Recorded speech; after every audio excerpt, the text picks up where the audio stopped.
मतलब है कि चेयरमैन, फिर पीटीआई आप का फ्यूचर क्या है हामिद मीर साहब? अब आप पहले भी प्रिडिक्ट कर चुके हैं कि बड़ा सख्ती होने वाली है वगैरह, लेकिन अब तो जेल में भी हैं, नाअहल भी हो चुके, अभी फर्दर कुछ बाकी है या कुछ आपको लगता है कि कहीं कहीं सेटलमेंट का भी इम्कान है? बहुत सारे लोग ये कोशिश भी कर रहे हैं, मोहम्मद अली दुरानी साहब ने तो ऑन रिकॉर्ड भी आके कहा है, तो आपको लगता है कि कोई बातचीत उधर भी हो सकती है, कोई सेटलमेंट उधर भी हो सकती है? ये जो है ना, एक कबायली जंग है।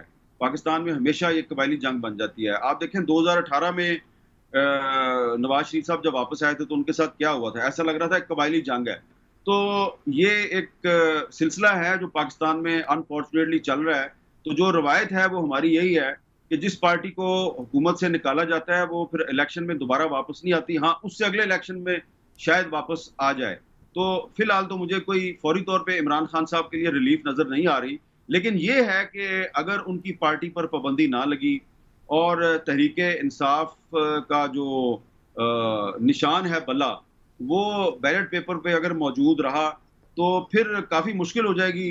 हमारे जो दोस्त हैं मुस्लिम लीग नून वाले और पीपल्स पार्टी वाले, इनके लिए बड़ी मुश्किल हो जाएगी।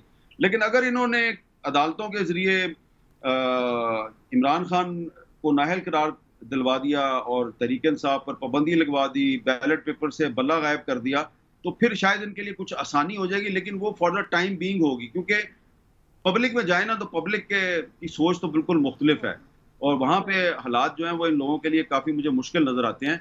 तो ये लोग ठीक है, ये सिक्योरिटी के बगैर पब्लिक में नहीं जा सकते, लेकिन अपनी मर्जी का जो इलेक्शन है उसको मैनेज तो कर लेंगे for for one one time only.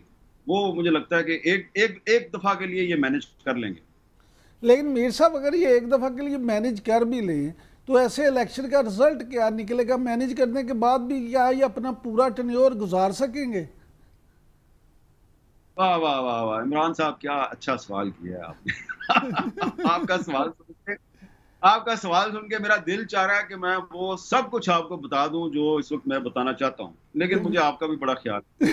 लेकिन के बात है कि ये इलेक्शन जब भी कराएंगे, ये इलेक्शन का जो रिजल्ट होगा वो इनकी तवक्कुआत के मुताबिक नहीं होगा। जिस तरह ये समझ रहे हैं ना कि वो जनाब नून लीग जो है वो स्वीप कर जाएगी और इधर भी जीत जाएगी और परवेज खटक साहब केपीके में जीत जाएंगे और जहांगीर तरीन साहब की पार्टी जो है वो भी बहुत से इंडिपेंडेंट्स को अपने साथ मिला के पता नहीं क्या कर देगी।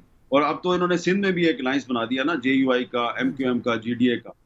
तो आप याद करें 2018 में भी ये सब कुछ हुआ था। इसके बावजूद इमरान खान साहब तमाम तर एस्टेब्लिशमेंट की सपोर्ट के बावजूद वो सिंपल मेजोरिटी नहीं हासिल कर सके थे। उसके बाद फिर जोर लगाया, हमारे जो खुफिया हाथ हैं उन्होंने जोर लगाया और पकड़ पकड़ के लोगों को लेके आए और फिर पंजाब में हुकूमत बनी पहले और फिर मरकज में बनी।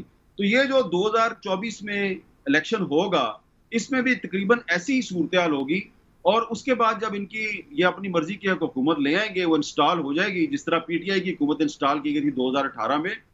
तो ये मेरी बात याद रखिएगा, आज आप कभी मेरा क्लिप इस्तेमाल करेंगे। ये जो 2024 के इलेक्शन के बाद जो हुकूमत आएगी, इस हुकूमत को लाने वालों के साथ इनकी वैसे ही लड़ाई होगी जैसे 2018 की हुकूमत और लाने वालों के दरमियान हुई थी। और वो लड़ाई जरा देर से हुई थी। उस लड़ाई का आगाज जो है वो 3-3.5 साल के बाद शुरू हुआ था। ये जो हुकूमत आएगी इनकी लड़ाई बहुत जल्दी हो जाएगी।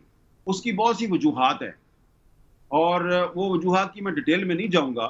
तो इसलिए मैं कहता हूं कि यार ये जरूरी है कि पहले आप एक इलेक्शन मैनेज करें, उसमें रिगिंग करें, अपनी मर्जी की हुकूमत लाएं, फिर उसके बाद आप उससे लड़ना शुरू कर दें और कहें जी ये गद्दार थे जिनको हम लेके आए थे। आप ही लेके आए थे और वो गद्दार भी आप ही ने बना दिए।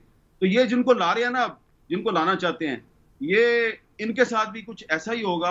तो इसलिए मैं कहता हूं कि भाई फेयर एंड फ्री इलेक्शन करवा दो, जो भी जीतता है उसको जीतने दो। और मुझे पता है कि अगर तहरीक इंसाफ को मेजोरिटी मिल गई और हुकूमत में आ गए तो उन्होंने करना वही है जो उन्होंने पहले किया था। लेकिन जो भी होगा वो एक एक यानी कि ये तो नहीं ना होगा कि जनाब धांधली होगी, ये हो गया, वो हो गया। तो वो लड़ाई उनके साथ जो होगी वो लड़ाई सियासी लड़ाई होगी। ये वाली लड़ाई नहीं होगी कि वो DGISI को ट्रांसफर कर दिया तो उस पर लड़ाई होगी, वो एक बंदे को इधर से उधर पोस्ट कर दिया तो उस पर लड़ाई होगी। इस पर लड़ाई नहीं होगी।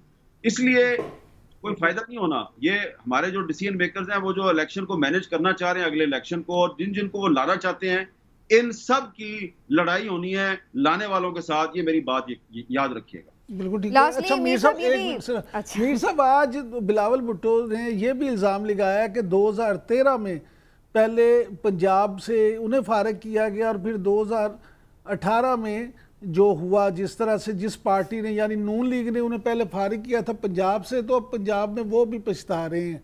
तो आप क्या समझते हैं कि बिलावल भुट्टो जो हैं वो क्यों एकदम से नाराज इस्टेब्लिशमेंट से भी नजर आते हैं? ये अब बड़ी लंबी गुफ्तगू है और इसकी बहुत सी वजूहात हैं। देखें, मैं सिर्फ ये कहूँगा कि बिलावल भुट्टो जरदारी साहब जो हैं वो इसलिए नाराज़ हैं कि उनको ये कहा गया था या उनके साथ किसी ने वादा किया था कि उनकी सिर्फ सिंध में हुकूमत नहीं आएगी, उनको बलूचिस्तान में भी हुकूमत मिलेगी। तो जिन लोगों को उनसे मिलवाया गया और जिन लोगों ने उनसे वादा किया, सवेद साबिक वज़ीर आला बलूचिस्तान अब्दुल कुद्दूस बुज़िंजो साहब, कि जी वो पीपल्स पार्टी में शामिल होंगे, मैंने खुद उन सब लोगों से मैंने कंफर्म किया। जब उनको कहा गया कि आपने पीपल्स पार्टी में जाना है, तो जाहिर बात है हमारे बलूचिस्तान के बहुत से सियासतदान हमारे पुराने दोस्त हैं, तो उन्होंने हमें बता दिया जी कि हमें ऑर्डर आ गया है, पीपल्स पार्टी में चले जाओ। तो उनकी मेल मुलाकातें शुरू हो गई।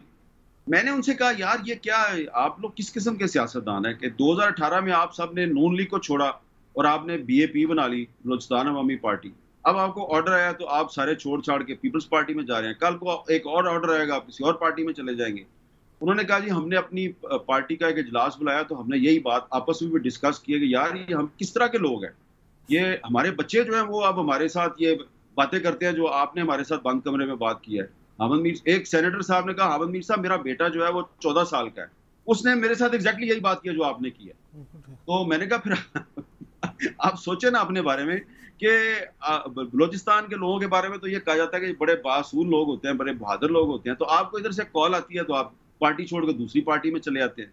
थोड़े दिन के बाद जो है वो सेनेटर साहब मुझे मिले, उन्होंने मुझे एक मैसेज दिखाया, उन्होंने कहा जी नवा ऑर्डर आ गया है। मैंने कहा वो क्या है? वो कहते हैं अब ऑर्डर है नून लीग में चले जाओ। तो मैंने कहा ये क्या चक्कर हुआ? उन्होंने कहा जी बस कोई मिसअंडरस्टैंडिंग हो गई है जी पीपल्स पार्टी और हमें ऑर्डर देने वालों में। तो पता किया हमने कि क्या मिसअंडरस्टैंडिंग हुई है। तो वो मिसअंडरस्टैंडिंग ये थी कि पीपल्स पार्टी के कुछ रहनुमा जो हैं वो बबांगे दोहल उन्होंने कहना शुरू कर दिया था जी कि हमारा जो वादा था नून लीग के साथ वो ये था कि 2022 में शहबाज शरीफ साहब जो हैं वो प्राइम मिनिस्टर बनेंगे, लेकिन 2023 में या 24 में बिलावल साहब प्राइम मिनिस्टर बनेंगे। तो वो ये लड़ाई हो गई। उन्होंने कहा जी जिस पार्टी की ज्यादा सीटें होंगी वो पार्टी अपना वजीर आजम ले आए। लेकिन to cut the story short, ये कहना कि 2013 में हमें पंजाब से निकाल दिया और 2018 में भी यही हुआ, तो 2018 में जो कुछ भी हुआ वो किसने किया था? किया था ना। तो जब तो आपने 2018 में मुस्लिम लीग नून और तहरीक इंसाफ के साथ मिलकर इसी पीपल्स पार्टी ने एक्सटेंशन दी